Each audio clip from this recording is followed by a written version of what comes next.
magacaygu waa Kirshood Mohan waxaan bartaa sayniska halkan waxaan u imid inaan kaalmeeyo saaxiibkayga muslimka aniga waxaan ahay mulxid nin aan diin lahayn wuxuu ka caado dhigtay saaxiibkayga inuu markasta diinta wax iiga sheego laakiinse waxaa jira su'aalo qaar oo asaga iiga jawaabi karin sidaa darteed halkan ayaan doonayaa inaan ka soo daayo sida macruufkaaba quraanka imaanshihiisa waxa uu ahaa dhalashadii nabi ciise kadib saasay tahay maxaa dhacay dhalashada nabi ciise ka hor aadam iyo xawaase maxaqiiqa haddii si xaqiiqo yihiin maxaa ku dhacay aragtida tadawurka walaalka wuxuu weydiiyay su'aal uu ku sheegayo quraanku inuu in la waxyooday ciise dhalashadiisa kadib sida darteed maxaa dhacay inta uusan quraanku soo degin ka hor waxa jira i'tiqaad qalad ah oo dad badan ay aaminsan yihiin walaalkay oo ah islaamka inuu yimid 1400 oo sano ka hor markii quraanka la waxyooday nabi maxamed sallallahu alayhi wasallam inuu ahaa qofkii quraanka keenay oo aas-aasay taasi waa mid qalad ah islaamku wuxuu jiray muddo hore laga soo bilaabo markii qofkii ugu horeeyay oo lugtiisa dhulka dhigay maxamed sallallahu alayhi wasallam ma uusan keenin mana aasaasan islaamka balse waa nabigii ugu dambeeyay diinta islaamka waxa nagu waajiba inaan rumayno dhammaan rususha nabi maxamed sallallahu alayhi wasallam wuxuu leeyahay waxa jira 124,000 oo nabi iyo rasuul oo dhulka loo soo diray 25 kamida magacyada quraanka lagu sheegay aadam nuux ibraahim isxaaq muusa ciisa muhammad nabadgelyo xariis korkooda allah yeela dhamaantood sida darteed intaan quraanku soo degin ka hor waxa waajib inaan rumayno rasuul kasta oo xilliga jiray sababtu waxay tahay man noqonayo qofku muslim ilaa uu rumeeyo inuu ciise calayhi salaam yahay rasuul ayadoon la fiirinaynin quraanka soo degistiisa ka hor xitaa markuu soo degay quraanka kadib hadii qof uu dhaho ma rumaysanin nabi ciise qofkaasi ma ahan muslim islaamku waa diinta kaliya masiixiga kama hadlayo kaasoo ka dhigaya in ciise la rumeeyo sharti kamida shuruuda iimaanka sida darteed nabiga sallallahu alayhi wasallam ka hor waxa nabi ahaa ciise calayhi salaam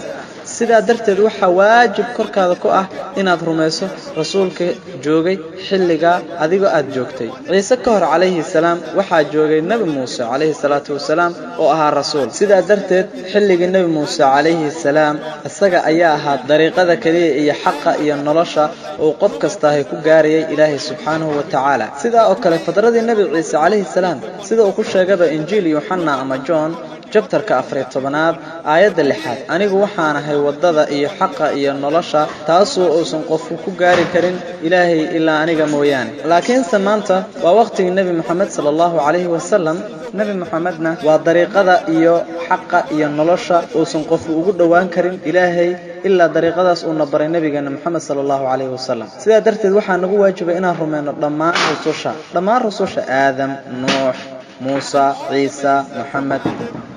nabadgelyo naxariis korkooda allah wada yeelay risaaladooda asaasiga waa isku wada mid ilaahay in la rumeeyo lana aamino inuu jiro hal ilaah kaasoo agtiisan aysan ahayn wax lamida ama wax u dhigma lana rumeeyo inuu kaligiis yahay asagu uusan wax dhalin aanan la dhalin cibaadada kaligiis uu iska leeyahay rususha dhammaan sida ayay noo sheegayeen markaan ilaahay caabudaynana waa inaan iraadadeena iyo doonisteena dhan asaga ay u quduucdaan ashyaada daqiiqa iyo waxyaabo oo yaryar ayaa suurtagal ah in isku khilaafaan anbiyadu laakiinse risaalada tawxiidka ee asaasiga waa ilaahay kaliya in la rumeeyo cibaadadana kaligiis loo sameeyo risaalooyinka oo dhan waa sida laga soo bilaabo rasuulkii ugu horeeyay rasuulkii ugu dambeeyay tafaasiisha daqiiqa ah halkan iyo halka waa suurtagal in iskhilaafaan laakiinse markii quraanka la waxyooday kadib sida darteed ciise calayhi salaam wuxuu ku leeyahay injiil yohanna chapterka 16aad aayada 12 ilaa 14 waxa jirto umuur badan oo aanan idin sheegaynin maxaa yeelay ma awoodaan inaad u dulqaadataan markii uu imaado ka waa ruuxdii xaqa wuxuu idinku hanuuni doonaa dhammaan xaqa maxaa yeelay nafsadiisa ayuu ka hadlayaa balse wuxuu ahaa wixii uu maqlo mid ku hadlaya oo idin sheegi doona arrimo imaan doona sida darteed halkan ciise calayhi salaam wuxuu uga hadlayaa imaashaha nabiga sallallahu alayhi wasallam sida darteed masiix calayhi salaam wuxuu yiri waxa agteeda ah umuur badan oo aanan idin sheegin maxaa yeelay ma awoodaan inaad u dulqaadataan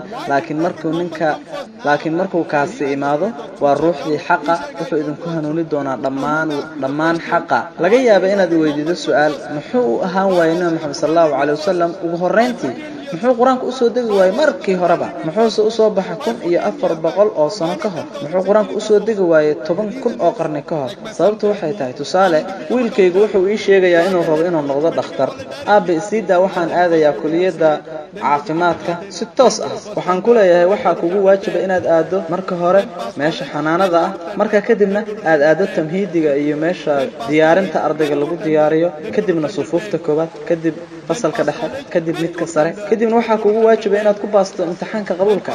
marka kadib ayaad awoodaa inaad aado kuliyada caafimaadka sida darteed Allah subhanahu wa ta'ala waa qaaliqa dadka abuuray waxa uu garanayaa sida dadku u hormari karo waxa uu garanayaa hadii uu quraanka ka dhigi lahay kitaabka ugu horeeya ee soo dega basharku ma aysan awoodeen inay fahmaan waqtiga munaasabka ah ee basharku fahmi karo quraanka sida darteed 1400 oo sano ka hor sababku waxa uu yahay 2000 oo sano ka hor masiix alayhi salaam waxa uu yiri waxa agteeda ah umuur badan oo aanan idin sheegayn maxaa yeelay hadda ma fahmi kartaan laakiin markii uu yimaado ka waa ruuxdii xaqa wuxuu idinku hanuuninayaa dhammaan xaqa wuxuu ka hadlayaa nabi maxamed sallallahu alayhi wasallam sida darteed Allah qaaliqa ah waxa uu garanayaa marka uu kitaabka soo dejinayo wuxuuna og yahay waqtiga munaasabka ah ee ku habboon quraanka kariimka wuxuu ku leeyahay suuratul maa'ida waa suurada 5aad aayada 3aad ilaahay subhanahu wa ta'ala waxa uu leeyahay maanta ayaan idin dhameystiray diintiina waxaana ku dhameystiray korkiina nicmadeyda waxaana idinkaga raali noqday islaamka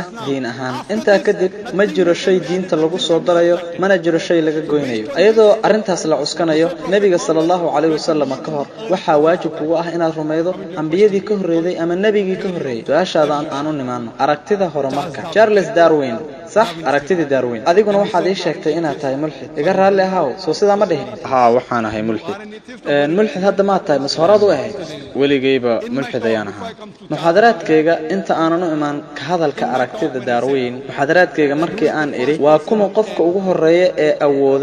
awooda qaabka loo sameeyo aalad aan hore loo arag waxay noqon doontaa jawaab adiga marka lagu fiirsho mulxid ahaan waa qaaliq waa Allah qaaliqa sida aad tirib waa Allah qaaliqa hagaag marka aan ku siiyo tusaale ku dhawaad 50 ilaa 100 xaqiiqooyin oo cilmi ah taasoo ah waxyaabaha aqliga basharka ah ee uusan garanaynin waa kuma qofka awooday inuu arrimahaas oo dhan ku sheego quraanka wax ku saabsan qaraxaweyn kuradnimada dhulka iftiinka dayaxu inuu yahay mid ka yimid kan qoraxda ee uusan ahayn mid u gaar ah qoraxdu inay nafsad ahaanteeda wareegayso xaaladda afraad ee maadada samadu inay tahay oo kala khilaaf xafidan biyaha wax ku saabsan cilmiga dhulka iyo xayawaanka yaa awooda arrimahaas oo dhan inuu ku sheego quraanka ma haysaa jawaabta walaalkay waxaan aaminsanahay inuu ilaahay yahay ma sha Allah ugu dambeyn ilaahay waad rumaysay waan rumeeyay waxa aad diidaysay markii hore waxa uu ahaa ilaaha aan xaqiiqada ahayn laakiin samaanta laxadaadkan yarka ee aan ku jirno waxaad ogaatay Allah xaqiiqada ah sida darteed ma aaminsantahay inuu jiro hal ilaah waan aaminsanahay ma sha Allah ma rumaysantahay inuu quraanku yahay hadalkii alle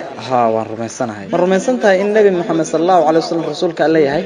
ma sha Allah qof kasta oo rumeeya in uu jiro hal ilaah hadana rumeeya nabi maxamed inuu rasuulka alle yahay carabi ahaan anagu waxaan dhahnaa waa muslim maxaa yeelay waxa uu quduucay ilaahay subhanahu wa ta'ala arintaas waxay la macno tahay marka aniga la fiiriyo adigu ma u quduucaysaa Allah waliba si dhab ah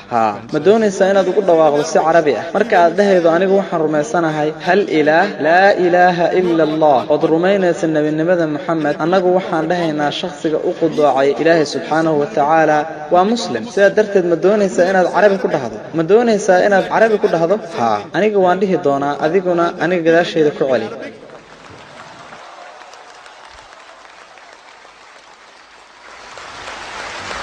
ashhadu Allah ilaha wa ashhadu anna Muhammadan abduhu wa rasuluhu I bear witness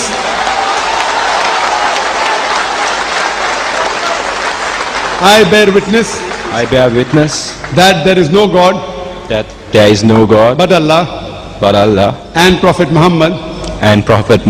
is the messenger of Allah.